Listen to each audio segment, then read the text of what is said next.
به قومی ملحدین روز موعدت کرده ای با خدا علامت از این است که الله تو را دوست داره.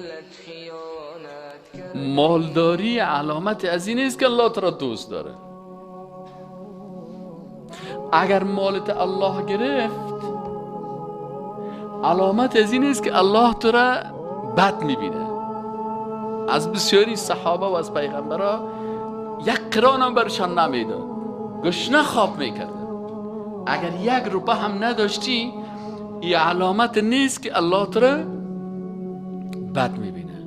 چون الله بسیاری وقتا بر بنده های خود به خاطر رحمت خود دروازه ها را بسته میکنن، با آنکه سر از خوب سختی به خوب عبادت بکنن. خیلی علامت دشمنی الله با ما چی هست که ما بفهمم؟ گفت هر وقتی که الله کس را بد دید سجده را از پیشش میگیره، بازی نماز نمیخونه.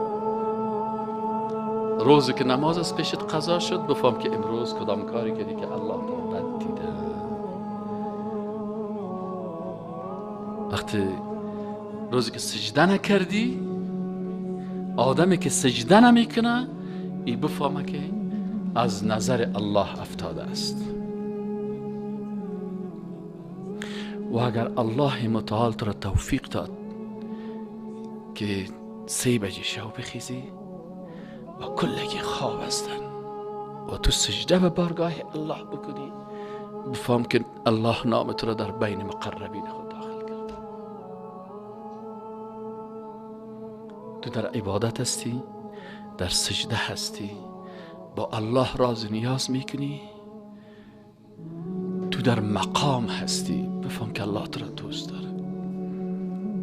اگر الله برای توی فرصت داد، ولو که شبهای دراز است، اگر 3 بجه شب و 4 بجه شب الله تو را این توفیق داد که تو بخیزی و در حالتی که کل مردم در خواب غفلت است تو بخیزی بگوی سبحان ربی الاعلی،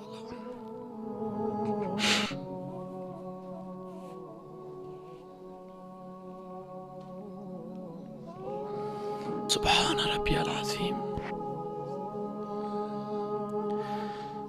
استاد شوی و بگوی که الله اکبر، اللهم باعد بینی و بین خطایای کما باعدت بین المشرق والمغرب. یا الله در بین من و در بین گناه های من فاصله ایجاد کن مثل مشرق و مغرب. اگر اللهی توفیق دادت که در نصف شب به الله راز نیاز کنی. اللهم اغسل خطاياي بالماء والثلج والبرد. پروردگار گناههای مرا با آب، ثلج، با یخ، با برد، با ژاله. تعلیم رسول الله را واقعا شاگرد حقیقی رسول الله بودی که همون دعایی که از زبان رسول الله خارج شده همون دعا را در زبان خود بیاری، باز او وقت میفهمی که واقعا الله تو را دوست داشته. چرا الله کسی را که دوست داشت توفیق سجده را برش میده، و الله که کسی را بسیار دوست داشت در اوقات خاص که دیگرها در غفلت است این را توفیق عبادت میده. و کسی که الله بد دید توفیق عبادت از این میگیره. سجده کردن، نماز خواندن علامت محبت الله هست که با یک بنده خودی فرصت میده. و بنده باید بفهمه که الله مرا دوست داشت که امت یک فرصت بر من مساعد ساخت. از خاطر شکر این نعمت الله را باید بکنی.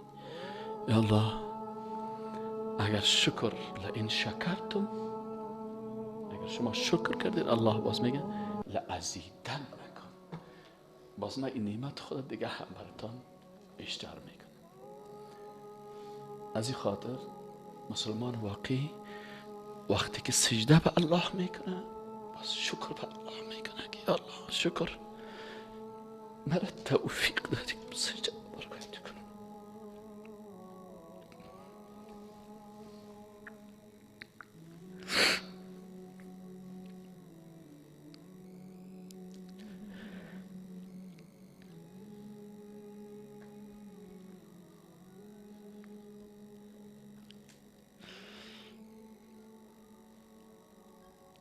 و به می خاطر الله متعال میگه و قلیل من عبادی شکر،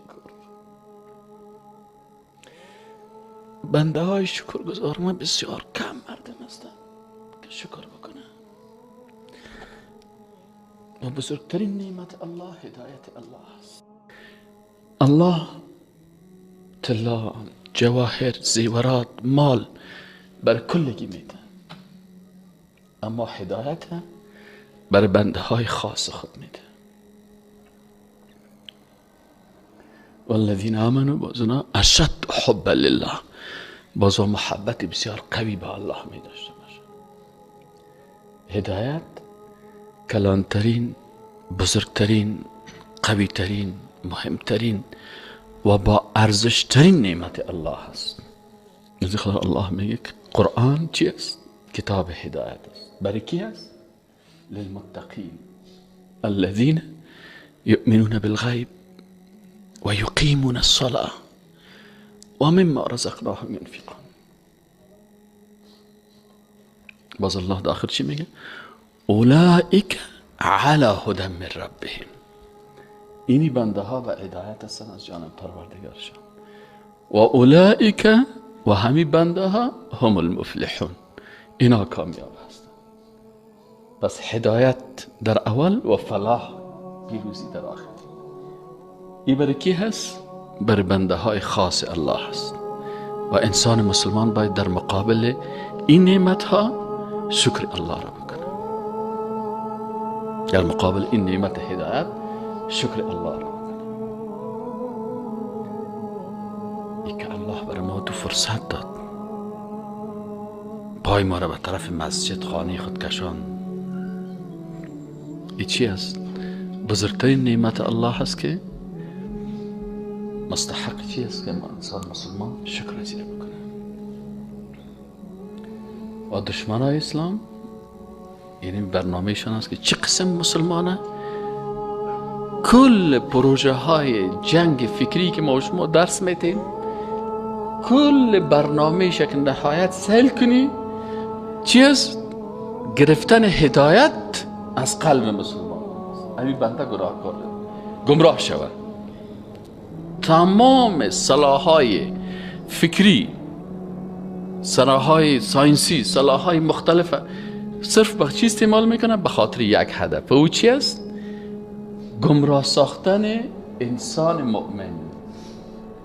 و دشمنای اسلام از همی بسیار از هدایت مسلمان بسیار متاسف.